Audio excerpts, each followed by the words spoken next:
Hello everyone, Rahul Mishra नाम है हमारा और आज का ये जो वीडियो रहेगा इसमें हम लोग 6 और 7 सितंबर की banking and financial awareness discuss करेंगे।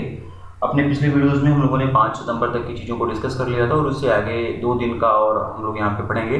हालांकि 5 सितंबर तक ही सफिशियंट है हमारा जो 10 तारीख को एग्ज़ाम है, लेकिन फिर भी 2 दिन का मैं आप लोगों को और कवर करा रहा हूँ। ठीक है, तो इस चीज़ को आप लोग देखना है। 2 दिन का ये वीडियो है, इसको आप लोग देख के जाना, क्या पता चीज़ें यहाँ से भी पूछी जा सकती हैं।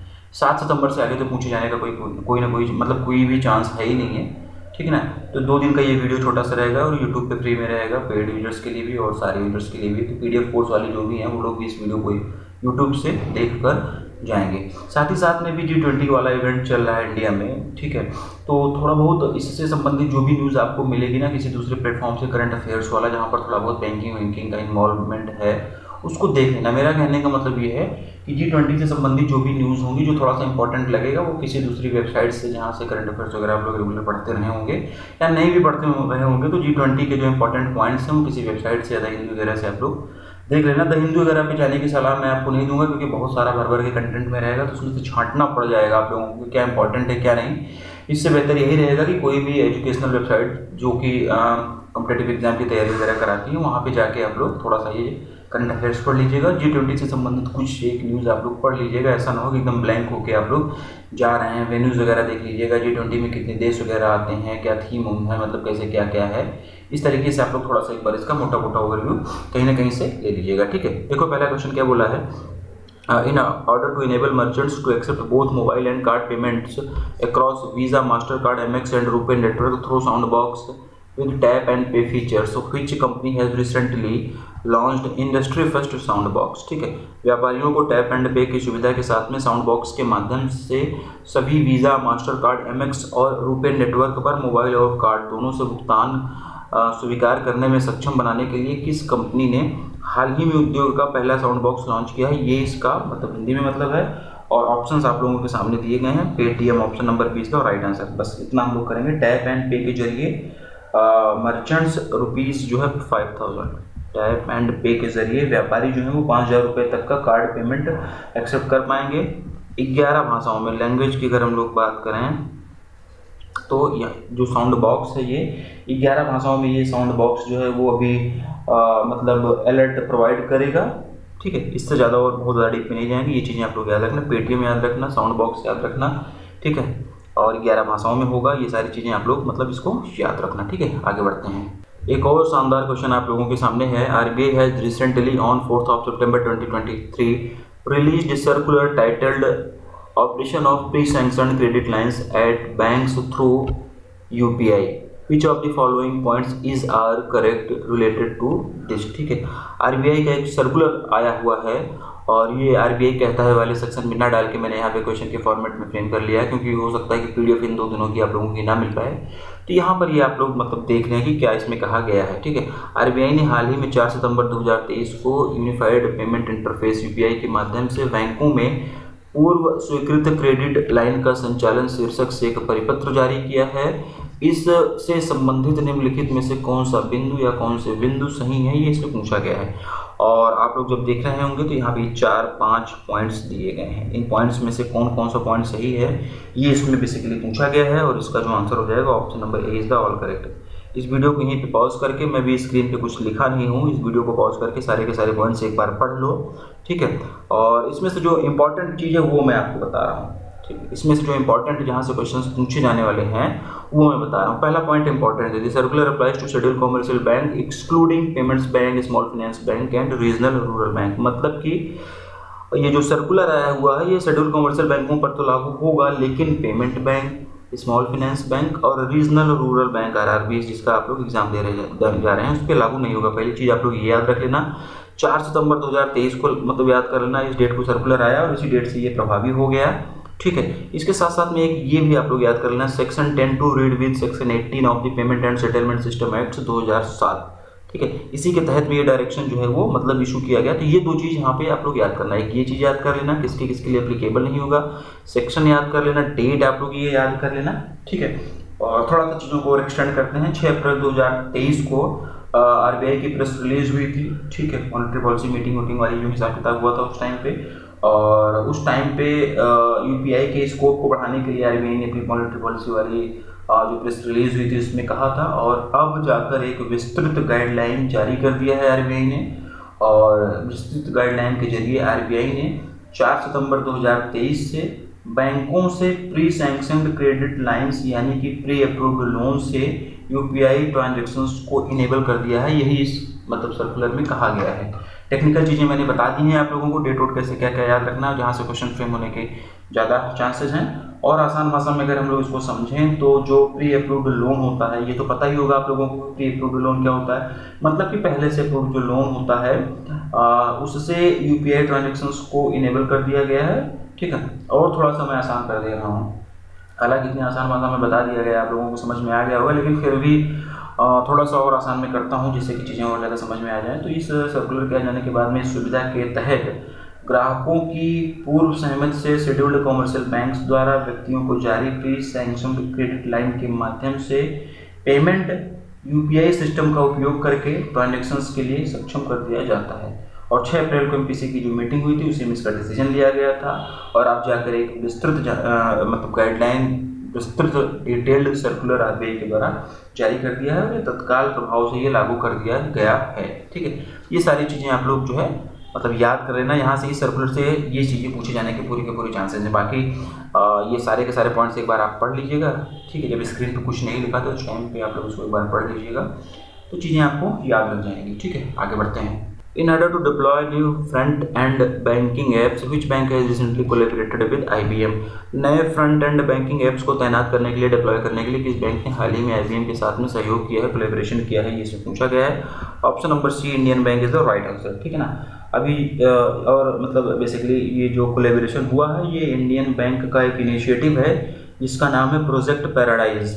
उसी के तहत में ये मतलब हुआ है, ये कोलैबोरेशन हुआ है। पैराडाइज का फुल फॉर्म अगर हम लोग जाने तो इसका मतलब फुल फॉर्म अगर पैराडाइज, पहले तो पैराडाइज में लिख दे रहा हूँ, ठीक है, कहीं पर कोई डाउट ना रह जाए। ठीक है, पैराडाइज, तो पैराडाइज का फुल फॉर्म हो जाएगा परफॉर्मेंस फ्यूगमेंटेशन बाय रिसोर्स एग्रीगेशन इन डिस्ट्रीब्यूटेड इन्वायरमेंट। फिर से सुन लो, परफॉर्मेंस फ्यूगमेंटेशन बाय रिसोर्स एग्रीगेशन इन डिस्ट्रीब्यूटेड इन्वायरमेंट, ये इसका मतलब फुल फॉर्म हो जाएगा। क्या काम होगा इस पार्टनरशिप के तहत में, ये क्वेश्चन में ही बता दिया गया है। फ्रंट एंड बैंकिंग ऐप्स को डिप्लॉय करने के लिए और ज़्यादा बेहतर तरीके से मतलब चीज़ों को डेवलप करके। ठीक है, और ये चीज़ें आप लोग समझ गए होंगे। बाकी जो टेक्निकल पार्ट है डेवलपमेंट का, क्या क्या होगा, काम होगा, उसमें जाने की ज़रूरत नहीं है। तो बस इतना भी याद रखोगे तो चल जाएगा, इंडियन बैंक्स और IBM। ठीक है ना, इंडियन बैंक्स और IBM भी याद रखोगे तो इतने से भी आप लोगों का काम हो जाएगा। क्योंकि इंडियन बैंक की यहाँ पर बात हुई है तो चेन्नई तमिलनाडु का नाम आना लाजमी हो जाता है। चेन्नई तमिलनाडु में क्या है, इसका हेडक्वार्टर है। शांति लाल जैन जो है इसके MD एंड CEO हैं। योर ओन बैंक, ये इसकी टैगलाइन हो जाएगी। इंडियन बैंक के बारे में मैंने बता दिया, SBI, कैनरा बैंक और यूनियन बैंक ऑफ इंडिया के बारे में, ये सारी चीज़ें आप लोग इसी समय रिकॉल करते हुए चलोगे। आगे बढ़ते हैं। Who has recently been appointed as the chairperson of the NASSCOM, National Association of Software and Service Companies, NASSCOM? हाल ही में association of software and service companies के अध्यक्ष के रूप में किसे नियुक्त किया गया है, इसमें पूछा गया है। ऑप्शंस आप लोगों के सामने दिए गए हैं। राजेश नाम्बिया और option number D is the right answer. Rajesh Nambiar और option number D is the right answer. और इन्होंने अनंत महेश्वरी जी को रिप्लेस किया। ऑप्शन में देखो अनंत महेश्वरी जी का भी नाम दिया गया है।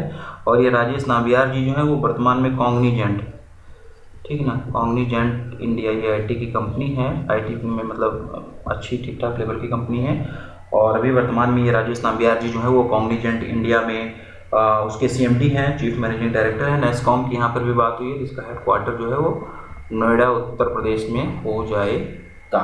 In order to co-finance the renewable energy projects, which company has recently signed an MOU with the Indian Renewable Energy Development Agency Limited, IREDA? नवीनीकरण ऊर्जा परियोजनाओं के सह-वित्त पोषण के लिए किस कंपनी ने हाल ही में भारतीय नवीकरणीय ऊर्जा विकास एजेंसी लिमिटेड के साथ में एक समझौता ज्ञापन पर हस्ताक्षर किए हैं? इस क्वेश्चन का हिंदी में मतलब है। ऑप्शन आप लोगों के सामने है और इसका जो आंसर हो जाएगा India infrastructure finance limited. Option number D is the right answer. India infrastructure finance limited ने अभी हाल ही में IREDA के साथ में MOU साइन किया हुआ है, जिससे कि रिन्यूएबल एनर्जी के जो भी प्रोजेक्ट्स हैं उनको को फाइनेंस किया जा सके, मतलब कि मिलकर ऋण दिया जा सके। ठीक है, वन लाइनर ही करेंगे इसको, बहुत डीप में नहीं जाएंगे। In order to co-finance renewable energy projects, which of the following banks has recently signed an MOU with the India Renewable Energy Development Agency Limited? नवीकरणीय ऊर्जा परियोजनाओं के वित्त पोषण के लिए निम्नलिखित में से किस बैंक ने हाल ही में भारतीय नवीकरणीय ऊर्जा विकास एजेंसी लिमिटेड के साथ में एक समझौता ज्ञापन पर हस्ताक्षर किया? पिछले क्वेश्चन से मिलता जुलता है, लेकिन ये दोनों क्वेश्चन अलग है। यहाँ पर बैंक पूछा गया है, वहाँ पे कंपनी पूछी गई थी, तो डिफरेंस आप लोग इन दोनों चीज़ों का समझना। और इसका जो आंसर हो जाएगा बैंक ऑफ बड़ौदा और यूनियन बैंक ऑफ इंडिया, दोनों। Option number B is the right answer. Option number B is the right answer, ठीक है ना। एमओयू क्यों साइन किया गया ये क्वेश्चन में पता चल गया है।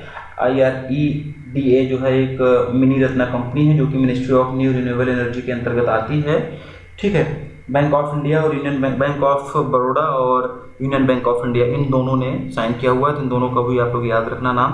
बैंक ऑफ बड़ौदा की यहाँ पर बात हुई है, जिसका हेडक्वार्टर जो है वडोदरा गुजरात में हो जाएगा। इंडियाज इंटरनेशनल बैंक की इसकी टैगलाइन हो जाएगी देवदत्त चंद।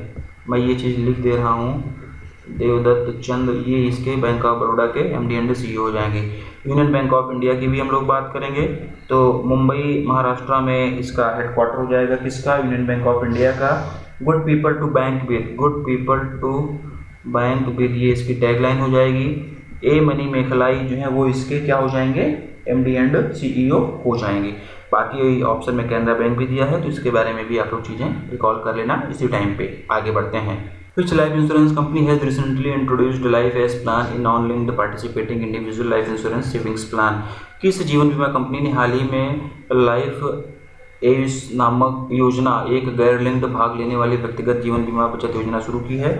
ऑप्शंस आप लोगों के सामने हैं। बजाज एलियांज लाइफ इंश्योरेंस इसका नाम आंसर हो जाएगा, ठीक है। बजाज एलियांज लाइफ एस नाम से ये सेविंग प्लान जो है वो लॉन्च किया गया है। इसके फीचर्स और एलिजिबिलिटी क्राइटेरिया के बारे में यहाँ नहीं पढ़ेंगे, क्योंकि एग्जाम पॉइंट ऑफ व्यू से उतना ज़्यादा जरूरी नहीं है। हालांकि इसके इस टाइप के क्वेश्चंस के सेपरेट वीडियोस भी मैं बनाना स्टार्ट कर रहा हूँ बहुत जल्दी, वो भी आपको मिलेंगे। जो भी सेविंग्स प्लान वगैरह लॉन्च किए जाते हैं, लाइफ इंश्योरेंस प्लान वगैरह, इससे संबंधित भी वीडियोज़ में बहुत जल्दी चैनल पर अपलोड करने वाला हूँ, वो भी आप लोगों को आने वाले टाइम पर देखने को मिलेगा। और पुणे महाराष्ट्र में बजाज एलियांज का क्या हो जाएगा?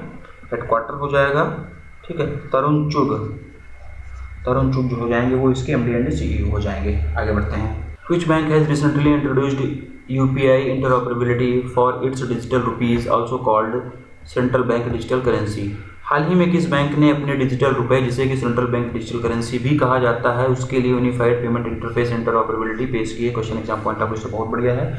Option number B State Bank of India is the right answer. Option number B State Bank of India is the right answer. यहाँ पर एक टर्म यूज हुआ है इंटरऑपरेबिलिटी, इसके बारे में आप लोगों को पता होगा, पहले पढ़ाया गया है, वहाँ से आप लोग उसको रिकॉल कर लेना। ई-रूपी बाई SBI, ठीक है ना।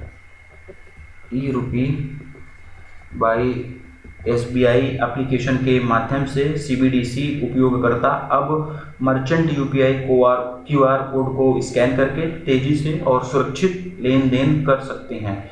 इससे पहले IDFC फर्स्ट बैंक ने ये सुविधा शुरू कर दी है, ठीक है ना। थोड़ी सी बात तो यहाँ पर CBDC की भी हम लोग कर लेते हैं। सेंट्रल बैंक डिजिटल करेंसी भी आप लोग थोड़ा बहुत पढ़ लेना। सेंट्रल बैंक डिजिटल करेंसी भी आप लोग थोड़ा सा पढ़ लेना, यहाँ से भी थोड़ा सा क्वेश्चंस पूछे जाने के चांसेस हैं। बेसिकली एक डिजिटल करेंसी होती है, मतलब कि पेपर फॉर्मेट में नहीं होती है, RBI के द्वारा ये इशू की जाती है, ठीक है ना।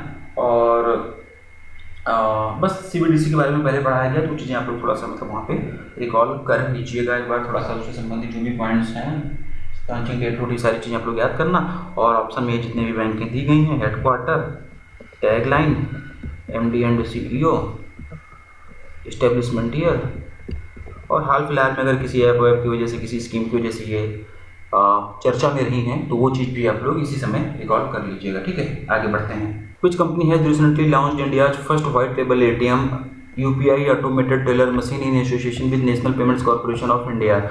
हाल ही में किस कंपनी ने National Payments Corporation of India के सहयोग से भारत का पहला white label ATM UPI automated teller machine launch किया? ये सब पूछा गया, question exam point of view से बहुत बढ़िया है। Option number A Hitachi payment services इसका आंसर हो जाएगा। Option number A Hitachi payment services इसका आंसर हो जाएगा। इंडिया का पहला UPI white label ATM Hitachi payment service के द्वारा NPCI के सहयोग से लॉन्च किया गया है। ये क्वेश्चन इसलिए भी इंपॉर्टेंट बन जाता है क्योंकि ये इंडिया का पहला UPI व्हाइट लेबल ATM है। व्हाइट लेबल ATM की यहाँ पर बात हो रही है, क्या होता है आप लोग रिकॉल करो, ठीक है ना। UPI only white label ATM, ये ध्यान रखना, मतलब कि केवल और केवल UPI ही काम करेगा, इसमें फिजिकल कार्ड की जरूरत नहीं होगी। QR कोड स्कैन करके इसमें काम हो जाएगा और QR कोड से जब चीज़ों को स्कैन वगैरह करते हैं तो सिक्योरिटी और ज़्यादा अच्छी हो जाती है, मतलब कहीं पे कुछ भी फ्रॉड वगैरह होने के चांसेस बहुत ज़्यादा कम हो जाते हैं। वाइट लेवल ATM की बार बार बात हो रही है, क्या होता है वाइट लेवल ATM, ठीक है ना। तो जब भी कोई नॉन बैंक होता है वो अपना ATM खुद का सेटअप करता है, खुद ही ऑपरेट करता है और उसका मालिकाना हक भी उसी के पास में होता है। तो उससे हम लोग वाइट लेवल ATM करते हैं, मतलब कि बैंकों के द्वारा सेटअप ही नहीं किया जाता, किसी भी नॉन बैंक के द्वारा ये ATM सेटअप किया जाता है, ठीक है ना। उसको ऑपरेट किया जाता है, उसका मालिकाना हक भी नॉन बैंक के पास में ही होता है, तो उसको हम लोग वाइट लेवल ATM करते हैं। ये लोग क्या करते हैं, बैंकों से कमीशन वगैरह लेते हैं, जैसे किसी दूसरे बैंक के ATM जैसे वाइट लेवल हिटैची के पेमेंट सर्विसेज का वाइट लेवल ATM है, यहाँ पे मैं जाके SBI के पेमेंट से पैसे निकालूंगा, इनके पास में सारा डिटेल रहेगा, डाटा रहेगा। SBI से वो कमीशन ले लेते हैं उस बात का कि आपके कार्ड से इतना इतना यहाँ पे हुआ है, उस डिटेल में हमको जाने की जरूरत नहीं कि इन दोनों के बीच में आपसी भाईचारा कैसे बना रहता है। हमको एग्जाम पॉइंट ऑफ व्यू से जो चीज़ें जरूरी हैं वो चीज़ हम लोग मतलब यहाँ पर पढ़ते हुए चलेंगे। और ये जो नॉन बैंक होते हैं जो कि वाइट लेवल ATM ऑपरेट करते हैं, इन्हें RBI से payment and settlement system act 2007 के तहत में ऑथराइजेशन भी मिला होता है, ठीक है। हिटैची पेमेंट सर्विसेज के बारे में अगर थोड़ा सा जाने, इसकी कहानी, इसका इतिहास अगर हम लोग जाने तो 2008 से हम लोग स्टार्ट करेंगे।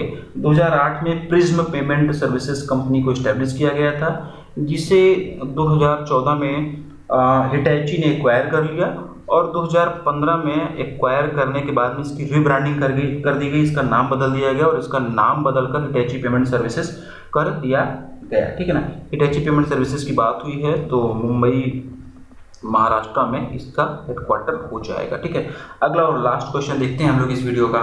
विच bank has recently launched central bank digital currency and UPI interoperability. हाल ही में किस बैंक ने सेंट्रल बैंक डिजिटल करेंसी और UPI इंटरऑपरेबिलिटी लॉन्च की। इंटरऑपरेबिलिटी फिर से आया हुआ है, ऑप्शंस आप लोगों के सामने है और इसका जो आंसर हो जाएगा Punjab national bank. Punjab national bank ने भी हाल ही में सेंट्रल बैंक डिजिटल करेंसी और UPI इंटरऑपरेबिलिटी दोनों सुविधाएं लॉन्च की हुई हैं। PNB digital rupee app, PNB digital rupee app पर पंजाब नेशनल बैंक ने अभी हाल ही में सेंट्रल बैंक डिजिटल करेंसी और UPI इंटरऑपरेबिलिटी लॉन्च किया हुआ है। इंटरऑपरेबिलिटी के बारे में पहले भी पढ़ाया था, मैंने बताया था पिछले क्वेश्चन में आप लोगों को, तो वो मतलब आपको वहाँ से रिकॉल कर लीजिएगा, ठीक है ना। लेकिन अगर कुछ लोग नए हैं और नहीं समझ में आ रहा है तो एक मोटा मोटा एक अंडरस्टैंडिंग डेवलप करने के लिए एक लाइन में थोड़ा सा इसे हम लोग मतलब जानने की कोशिश करते हैं कि बेसिकली होता क्या है ये, ठीक है ना। तो बेसिकली इंटरऑपरेबिलिटी का मतलब ये होता है कि एक पेमेंट सिस्टम को दूसरे पेमेंट सिस्टम के साथ काम करने के लिए टेक्निकली कंपेटेबल बना देना, बस यही होती है इंटरऑपरेबिलिटी, ठीक है ना। PNB डिजिटल रुपी ऐप के जो भी यूजर्स होंगे वो अपने CBDC वॉलेट का यूज करके QR कोड स्कैन करके परचेज वगैरह कर सकते हैं। State Bank of India, bank of Baroda, Kotak Mahindra bank, yes bank, axis bank, HDFC bank और IDFC फर्स्ट बैंक ने अपने डिजिटल रुपी ऐप पर UPI इंटरऑपरेबिलिटी फैसिलिटी लॉन्च कर दी है इनसे पहले। ये चीज़ भी आप लोग याद रखना, ये भी पूछा जा सकता है कि किसने लॉन्च नहीं की है, ठीक है। पंजाब नेशनल बैंक की यहाँ पर बात हो गई है, नई दिल्ली में इसका हेडक्वार्टर हो जाएगा। The name you can bank upon, ये इसकी टैगलाइन हो जाएगी। MD एंड CEO मैं आपको नहीं बताऊंगा, ये आप लोगों को रिकॉल करना नैतिक जिम्मेदारियां बन जाती हैं आप लोगों की। कोटक महिंद्रा बैंक, कैनरा बैंक और HDFC बैंक के बारे में भी ये सारी चीज़ें आप लोग रिकॉल करोगे, ठीक है। तो 7 सितंबर तक की बैंकिंग एंड फाइनेंशियल अवेयरनेस हम लोगों ने यहाँ पे खत्म कर लिया है और इससे ज़्यादा पूछे जाने के चांसेस है बिल्कुल नहीं है बैंकिंग एंड फाइनेंशियल अवेयरनेस में। वीडियो की स्टार्टिंग में मैंने कहा था आप लोगों से कि G20 से संबंधित जो भी कुछ न्यूज़ हैं इंपॉर्टेंट, उसको किसी न किसी एजुकेशनल वेबसाइट से जो करंट अफेयर्स वाला पोर्सन होता है उससे संबंधित जो भी करंट अफेयर्स एक बार आप लोग उसका मोटा मोटा ओवरव्यू लेके जाना, वहाँ से भी क्वेश्चन पूछे जाने के चांसेस हैं, 1-2 क्वेश्चन वहाँ से भी बन सकते हैं। तो ऐसा ना हो कि आप लोग एकदम ब्लैंक रहें, उसके बारे में आपको कुछ भी ना पता रहे, तो ये भी आप लोग कहीं ना कहीं से मतलब पढ़ लीजिएगा, ठीक है। और एग्जाम से पहले का ये लास्ट वीडियो है, तो सभी को ऑल द बेस्ट, आप लोग अच्छे से पेपर दीजिए, कहीं पर कुछ भी डरने की वैसा मतलब ज़रूरत नहीं है। जो भी आप लोगों ने अब तक पढ़ा है उसका बेस्ट परफॉर्मेंस आप लोगों को एग्जाम में देना है। और आप लोग एग्जाम में जब मतलब क्वेश्चंस वगैरह सॉल्व करिएगा तो बैंकिंग एंड फाइनेंशियल अवेयरनेस के जो भी क्वेश्चंस हैं उसको याद रख के आइएगा, याद करने की कोशिश करिएगा। और मेमोरी बेस्ड जो क्वेश्चन जो रहेंगे, आपको जो चीज़ें याद रहेंगी आप मुझे शाम तक मैसेज जरूर करके बताइएगा, जिससे क्या होगा कि हम लोग जो है अपने कंटेंट पर नेक्स्ट ईयर के लिए और अच्छा काम कर पाएंगे, ठीक है। तो एक बार फिर से आप सभी लोगों को ऑल द बेस्ट।